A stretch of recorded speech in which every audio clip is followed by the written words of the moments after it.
Pandemi COVID-19 belum sepenuhnya terkendali. Presiden Jokowi pun meminta semua pihak berkolaborasi menghadapi persoalan besar saat ini. Pemerintah mengakui tak bisa bekerja sendiri.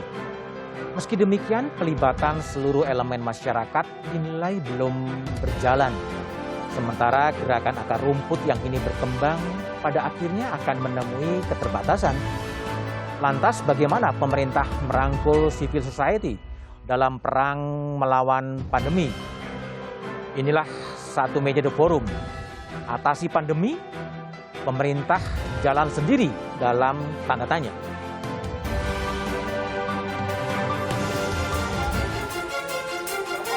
Pemerintah dalam menghadapi pandemi ini main sendiri. Baru belakangan akhir ini NU diajak. Kita tidak bisa bekerja sendirian, tidak bisa menyelesaikan masalah ini sendirian. Semua pihak harus berkolaborasi, bekerja sama, saling tolong-menolong, bergotong royong untuk mengatasi ujian yang maha berat ini.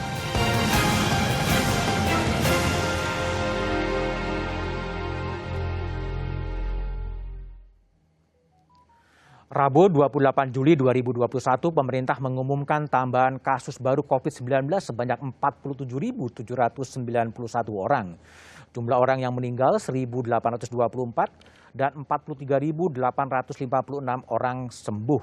Data itu paling tidak mengindikasikan bahwa COVID-19 belum sepenuhnya bisa dikendalikan. Ada wilayah yang membaik, tapi di daerah lain ada tren juga meningkat. Penanggulangan pandemi butuh langkah bersama. Tapi seperti apa langkah bersama itu? Saya sudah terhubung dengan sejumlah narasumber melalui sambungan jarak jauh. Yang pertama adalah Menteri Komunikasi dan Informatika, Bapak Joni G. Plate. Selamat malam, Pak Menteri. Selamat malam, Mas Budiman. Selamat malam juga untuk pemirsa Kompas TV. Salam sehat. Salam sehat. Yang kedua ada Sekjen PB Nahdlatul Ulama, Mas Helmi Faisal. Selamat malam, Mas Helmi.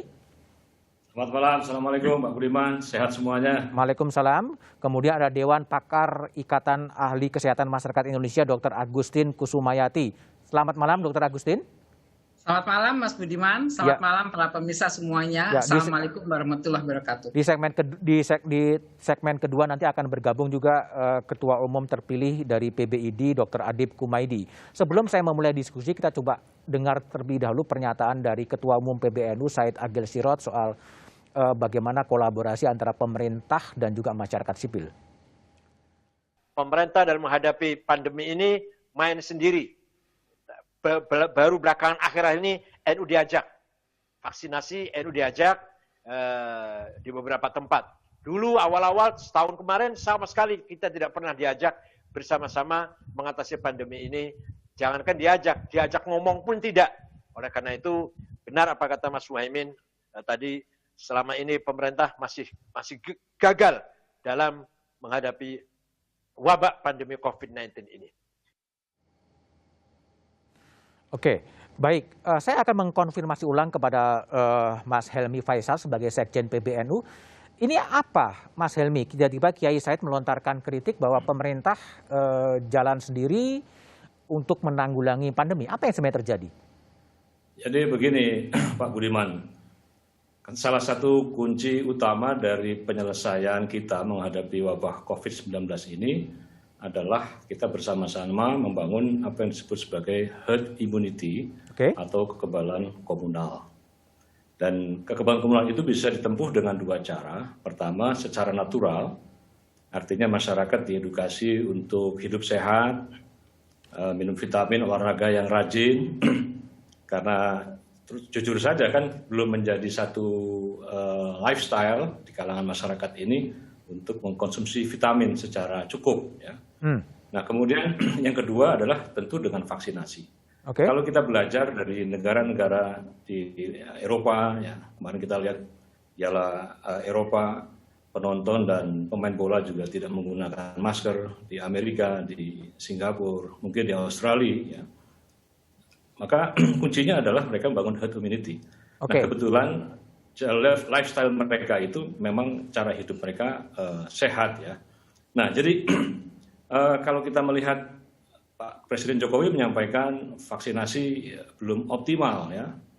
Nah, padahal kita punya civil society, ada NU, ada Muhammadiyah, ada banyak ormas lainnya. Kita misalnya punya jaringan dari 27 pesantren, adalah 22.000 merupakan afiliasi dengan NU.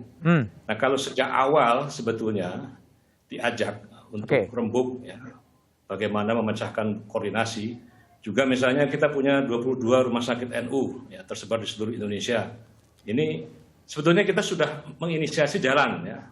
Mas Helmy, artinya memang sejak awal memang agak ada keterputusan gitu antara pemerintah dengan PBNU dalam konteks vaksinasi tadi? Ya, saya kira mungkin ya karena ini hal yang baru, saya kira pemerintah juga mungkin dalam kondisi ini gagap ya. Sehingga dimaklumi bahwa pada akhirnya tidak bisa berkoordinasi secara efektif dengan stakeholder ataupun mitra-mitra strategis. Nah, kalau ini sejak awal sebetulnya diajak rembuk, maka jumlah vaksinasi yang jutaan itu bisa dapat secara cepat ya disalurkan. Tapi sekarang sudah ya Pak Helmy ya? NU sendiri kan sudah membentuk yang disebut dengan Satgas NU Peduli COVID ya. Sejak awal kita voluntary dari warga NU ada sekitar 600 miliar lebih ya melalui donasi di Lembaga Amil Zakat Infak Sedekah NU yang tahun kemarin pengumpulannya lebih dari 1,6 triliun dan itu ditasarufkan dalam bentuk-bentuk misalnya membantu masyarakat yang terdampak COVID melalui sembako dan seterusnya, kemudian APD dan seterusnya. Nah, kita memention sebetulnya kepada pemerintah bantuan untuk ventilator misalnya di rumah-rumah sakit NU agar mengurangi angka kematian. Ini juga sampai hari ini belum ada jawabannya. Belum ada jawaban. Jadi, ada banyak hal sebetulnya kita bisa menjadi mitra strategis ya di dalam upaya kita mempercepat herd immunity. Tapi sekarang sudah, Mas Helmy, Pak Sekjen? Ya, ini tahun ini sudah dimulai ya. Saya juga mungkin ada video dan foto-foto ya. Pak Menteri BUMN, Pak Erick Thohir sudah mengajak vaksinasi di GBK, kemudian TNI Polri juga mengajak di beberapa titik ya, kemudian dengan mitra-mitra lain. Tapi ini kan baru di ujung aja ini. Baru di ujung ya. Kan dari awal bisa dilakukan. Oke, baik. Saya akan minta pandangan dari Pak Menteri Komunikasi, Pak Joni Plate sebagai wakil pemerintah. Pak Joni, ini gimana sampai ada kesan pemerintah jalan sendiri pada awalnya ya, dalam konteks penanggulangan pandemi ini? Baik, Mas Budiman, Mas Helmy. Yang pertama pasti ya, saya menyampaikan rasa terima kasih yang tinggi sekali pada Kiai Said ya, yang menyampaikan secara terbuka ya, sense of belonging dan rasa tanggung jawab sebagai bangsa. Saya kira apa yang disampaikan oleh Kiai itu harus menjadi kesadaran kita bersama. Karena apa? Masalah ini masalah kemanusiaan, masalah nyawa manusia. Jadi seluruh komponen bangsa perlu merasa hal yang sama dan Kiai mengingatkan kita dan kita masih di dalam perjalanan yang mungkin saja masih panjang dalam menyelesaikan masalah COVID ini. Tetapi ya kalau saya boleh recall atau melihat kilas balik ya. Kilas balik itu di pertengahan Maret tahun 2020 yang lalu, Bapak Presiden itu sudah menyampaikan ya, bahwa kita perlu bekerja bersama-sama, saling tolong-menolong, dan bersatu padu, gotong royong, menjadi sebuah gerakan masyarakat agar masalah COVID-19 ini dapat ditangani dengan maksimal. Dan itu diamplifikasi oleh banyak sekali pihak, termasuk saya juga menyampaikan dengan terminologi yang lain. Waktu itu kita sampaikan bahwa kerja Pentahelix Indonesia perlu secara bersama-sama. Ya. Dan sekarang direspons dengan baik oleh Kiai Said, ya, di mana kita bergandengan tangan, bergotong royong. Pak Presiden juga beberapa waktu yang lalu menyampaikan, menghadapi COVID ini perlu bahu-membahu, nggak bisa satu pihak saja. Ini masalah nyawa manusia, ini masalah kemanusiaan. Jadi apa yang disampaikan oleh Kiai Said itu hal yang direspons secara positif dan harusnya itu menjadi concern kita bersama. Saya tetap berterima kasih sekali kepada Kiai Said yang on board ya, bersama-sama sekarang kita bergandengan tangan, bergotong royong bahu-membahu untuk menyelesaikan masalah COVID. Ada 3 hal penting di situ. Yang pertama, ya untuk mencegah penularannya melalui kampanye besar-besaran dan menjadi kegiatan dan aktivitas masyarakat, yaitu prokes. Ya bagi masyarakat untuk melaksanakan 3M yang sekarang menjadi 5M itu satu yang harus dilakukan karena itu untuk memutus atau mencegah penularan. Yang kedua, pemerintah pasti melakukan terus tugas-tugasnya, testing, tracing, dan treatment dengan semua keterbatasan kita miliki sebagai bangsa untuk dilakukan tata kelola yang dari waktu ke waktu menjadi lebih baik dengan benchmark di banyak negara yang kita lakukan. Dan hal yang penting kedua adalah vaksinasi. Vaksinasi ini penting untuk kita tuntaskan karena apa? Vaksinasi ini membentuk tadi yang Pak Helmi sampaikan, membentuk imunitas tubuh kita sendiri dan dengan demikian kalau dilakukan secara bersama-sama membentuk imunitas kelompok, baik kelompok dalam regio-regio tertentu atau wilayah tertentu dan tentu tujuan akhirnya kelompok dalam konteks nasional kita. Dan yang ketiga adalah apa? Dampak dari COVID ini Mas Budiman adalah tekanan yang besar terhadap kelompok-kelompok rentan, khususnya rentan secara ekonomi. Maka di situ program perlindungan sosial besar-besaran yang dilakukan ini juga perlu kerjasama yang aktif. Baik Pak Menteri. Kita coba dengar dulu apa pidato dari Presiden Jokowi atau respon dari Presiden Jokowi soal penanganan COVID. Ya, mungkin bisa diputar. Pemerintah tidak bisa bekerja sendirian, tidak bisa menyelesaikan masalah ini sendirian. Semua pihak harus berkolaborasi, bekerja sama, saling tolong-menolong, bergotong royong untuk mengatasi ujian yang maha berat ini. Saya sangat bersyukur pandangan ormas-ormas keagamaan senafas dengan kepentingan untuk menjaga kepatuhan umat dalam melaksanakan protokol kesehatan. Pak Menteri, ini tiba-tiba Presiden seakan-akan merespon kritik dari Kiai Said. Ini sesuatu yang tiba-tiba atau gimana? Ini saya kira bukan tiba-tiba, ya. Ini adalah bagian dari ya bagaimana bersama-sama Menteri Agama untuk melakukan kampanye besar-besar terkait dengan protokol kesehatan. Satu dari 3 hal yang saya sampaikan. Karena apa? Dari awal Presiden sudah menyampaikan bahwa menyelesaikan masalah ini harus dilakukan secara bersama-sama. Ya, di mana-mana, bukan cuma di Indonesia. Dan ini bukan sekarang ya, bukan sekarang, sudah dari dulu ya. Di belahan dunia itu harus dilakukan bersama-sama. Dari dulu udah begini posisi politiknya ya? Posisinya seperti itu, tetapi tentu peran serta dan partisipasi dilakukan ya dengan berbagai cara sesuai situasi dan kondisinya.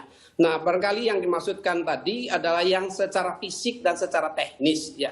Tetapi kerjasama itu dari dulu. Contoh saja dengan Kominfo misalnya untuk mengatasi hoax COVID ini kan sudah ada kerjasama dengan tokoh-tokoh masyarakat ya, dengan tokoh-tokoh NU juga ada kerjasama bagaimana literasi, penjelasan dan counter narasi itu dilakukan untuk membentuk ya masyarakat kita yang paham ya dan tidak terjebak ke dalam isu-isu hoax tentang COVID misalnya dan banyak aktivitas yang lain.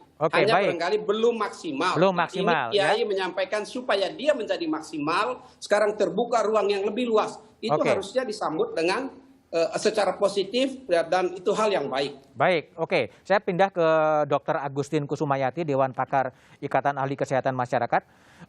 Ibu Dokter, jadi bagaimana Ibu melihat dari statement dari PBNU yang awalnya jalan sendiri, apakah sekarang kolaborasi antara masyarakat dan pemerintah sudah berjalan lebih bagus, Bu Dokter?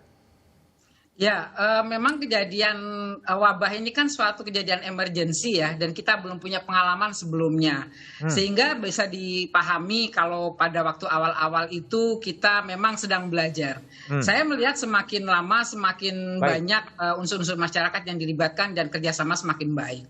Tetapi tetap perlu kita tingkatkan agar supaya semakin efektif dan semakin banyak bisa menggerakkan seluruh masyarakat untuk bisa bersama-sama melawan wabah COVID-19 ini.